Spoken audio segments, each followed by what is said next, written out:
A horn poured oil, a prophet's hand, the Spirit crossed the line while Saul still reigned. The current changed, a quiet, sacred sign. From God to man through chosen hands the power left unseen. But David bore what others missed, the shift from might to mean. The sling struck true where armor failed, the shepherd boy stood tall. He cast aside the king's own shield and rose in sacred call. A robe was placed upon his frame, love's crown upon his head, where princely trust replaced decree and friendship forged the thread. With holy bread and exiled steps he fled, yet did not fall. A corner cut from Saul's own robe withheld the rise from brawl.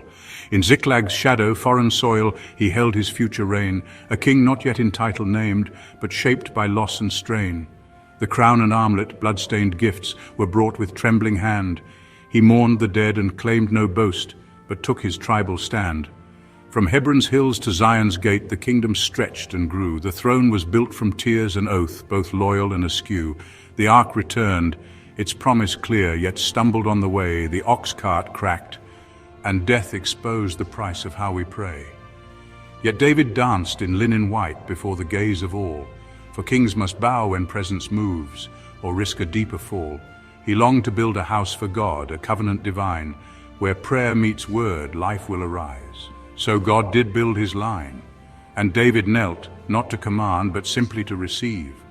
The house he sought was made of flesh and born in how we grieve.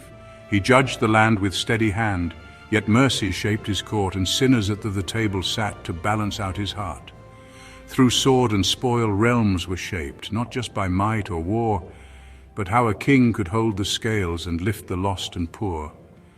A lamb was stolen in a tale, and David knew the sting.